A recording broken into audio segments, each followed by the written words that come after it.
Well, I think the big news of last week, purely because the entire press media ecosystem made it the big news, is that PR guy, as he was known, has been revealed on our channel, Friendly Jordies. But they were all expecting him to be some Dan Andrews goon. Turns out he's just some guy that works in IT.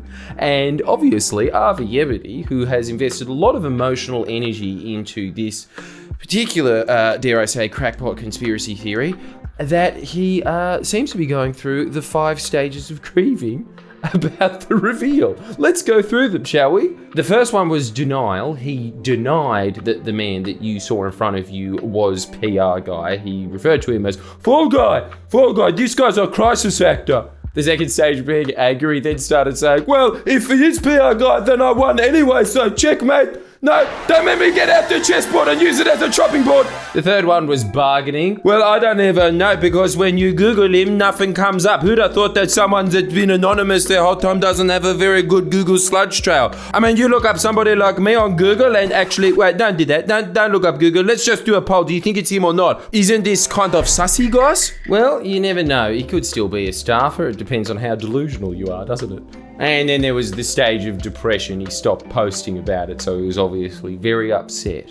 And he cheered himself up with a few posts about how a protester was run over. The bad type of protester, obviously. Finally, we have acceptance. And, oh, no, wait, no, we don't, because we're talking about Avi Yemini. He hasn't accepted it at all. He's still going on with it. In fact, he went on to the news to discuss it with the greatest journalist in the country. How didn't she win the Logie instead of Wilkinson? Peter Credlin, to discuss who PR guy still might be. Watch this space, but they don't have any details, to the point that even Credlin is obviously pissed off at how few straws Avi has left to clutch. And it's amazing. Look, you're going to get a proper video on Friday. This is just a filler purely because, did you know this? Sky News sometimes does things that are pure comedy. Welcome back. Well, Jeremy Maluta, that's the name of the man behind the once anonymous pro-Daniel Andrews Twitter account, PR Guy 17. The big reveal took place in an interview between Maluta and another prominent left-wing troll, Friendly Jordies, which is run by Geordie Shanks, whose defamatory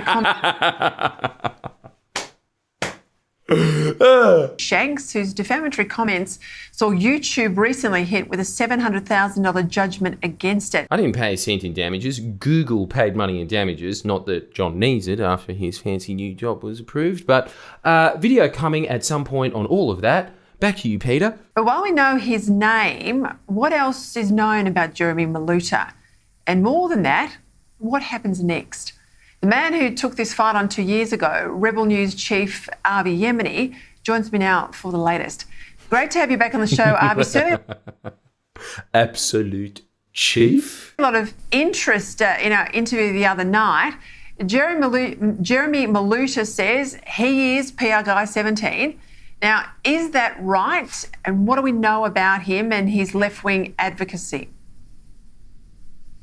Listen, Peter, I know this might come as a massive shock. Thanks for having me back. But the account that's been lying to us for the last 2 years in defence of Daniel Andrews is once again lying to everyone, this time in their own defence.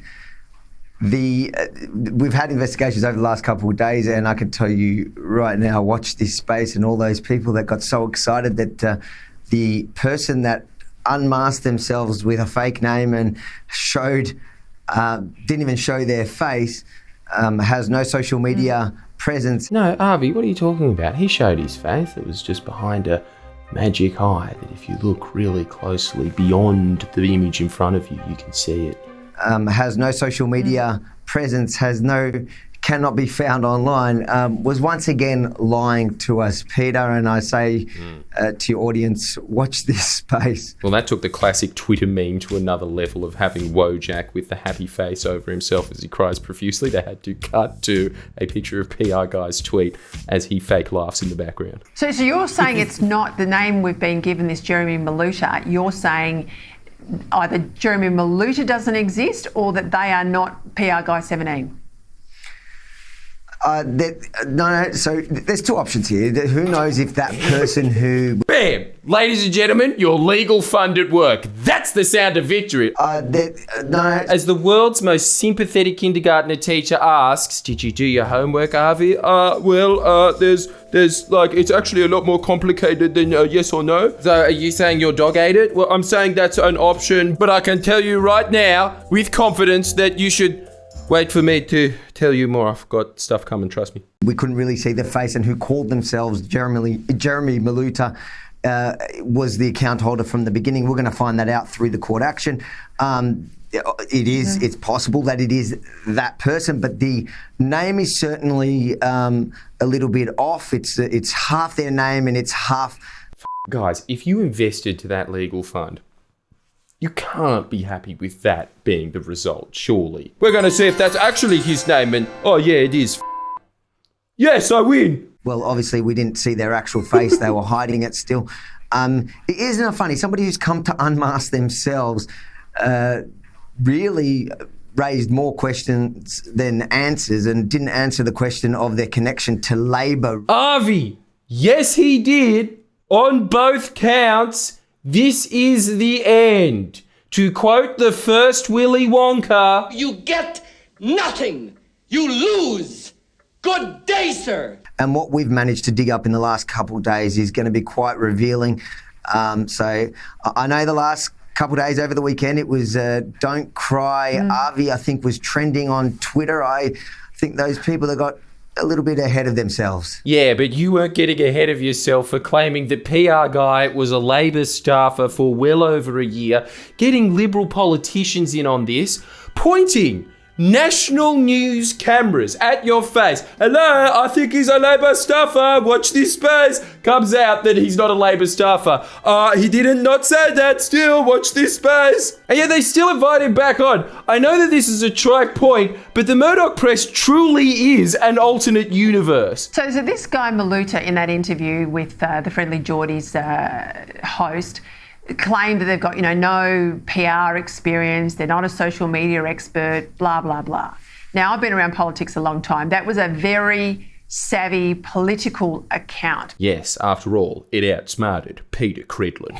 Ran on things nice and early. It was almost like they were getting the inside word out of Andrew's office about announcements and decisions that were being made. They got them to trend. They pushed out hard against anyone, you and I included, who put their head above the parapet. That really does show the disconnect between social media and the people in traditional media. He got things to trend. I mean, I say things on social media and no one pays attention. It's almost as if my entire audience is imaginary. No, that can't be the case. This was a sophisticated operation. I would be surprised if it was just one person or if it was one person for the entire period of time. How possible is it that it's multiple people? See, that is just pure denial from the journalist class, that they just can't get through their heads how easy their job is, that some guy can do that in his spare time and run laps around you. It's possible, and we're going to get to the bottom of it at the end of our court action. We'll know all that, but what I can tell you already is, the account that's been lying to us is lying to us again. Ooh, lying? Careful, Avi. That's a little more defamatory than what PR guy ever said about you. Good thing he's not a complete nutter and won't take that to court. But also apparently he's lied because he did give out his middle name and what names his mum was considering when he was in the womb. It's ridiculous. At what point can you divulge all the information that you would need before that guy stops saying, like, he's withholding information? It's just like, here's my deep-seated psychological childhood wounds. There you go, Avi. Yep, not enough. My favorite ice cream flavor. It's a good start, but I'm going to have to go to court to get more information. And yet after this interview, Jeremy goes on Twitter, says, here's all of my information. This is just a Reddit AMA. I've brought it to Twitter. Anything you want. There you go. And even makes the point that after I've released all my information, there's even more insane conspiracy theories about me, which really should act as a very good weather vane for how Avi Yemini operates. It's pretty much, you can't prove what I'm saying didn't happen, therefore it happened. Oh, you're able to prove that that did actually happen? Okay, I'm going to retreat back and say something even more insane that you can't prove. But what I can tell you already is, you know, the account that's been lying to us is lying to us again. They want us to suddenly believe, here, listen, All right, take so when my are we going to know? half When are you name. going to tell us? There's a few. What are you It's gonna not tell us what you just know? me. There's a bunch of people working on. What I can tell you at this stage is, Isn't that a universal sign? Sorry, guys. I've never actually sat in an office, but just tell me in the comments, if you have sat in an office, isn't this a universal sign for somebody who has just realized that his job is completely redundant and he's trying to justify it in the middle of a staff meeting? I mean, the hands going back on the thighs. It's just self-soothing at its finest. Jeremy Maluta does not go by Jeremy Maluta in the real world, and they've gone to great lengths to keep themselves masked while so-called unmasking themselves. And I think in the next few days, we're going to have a bit more information. I obviously don't want to get myself into trouble either, so I'm not going to put things out that unless they're 100% confirmed. Hasn't really been your style up until now. This is amazing that he's just all of a sudden got some kind of a legal sense of what he should be doing at the end of the interview. Better late than never, I guess. But right. Watch this space, Peter. You'll be the first to know. Thank you, Avi. And of course, we'll watch with interest your continuing legal case. Credlin's got the shit. You can tell that she's put that glance at Tony Abbott a couple of times in her life. Also, now that this is just paused, can we just zoom in on Avi Yemini's face right now? This, ladies and gentlemen, is what victory looks like. Winning. That face right there is the closest that Avi Yemini will ever get to acceptance, which of course is going all the way back to bargaining. That, ladies and gentlemen, is the 5 stages of grift with Avi Yemini. But seriously, what can Jeremy say at this point? It doesn't matter what information he divulges, there is a group of rabid psychos that will not accept anything he says. So this is just going to keep going for what, the rest of his life, I'm guessing? Because Avi Yemini is somebody that you should definitely be laughing at for sure, if he wasn't a violent criminal who seems to be fixated on Jeremy. He really does seem like he is a case for the fixated persons unit. If only they took referrals from normal people. It actually would benefit Jeremy a lot now that I think about it, if he was a staffer. Anyway, make sure that you sign up to his legal fund. Just give him a couple of bucks there. Sign up to our Patreon if you don't mind. And like and subscribe, and we'll see you next time. Please share and comment below. Comment.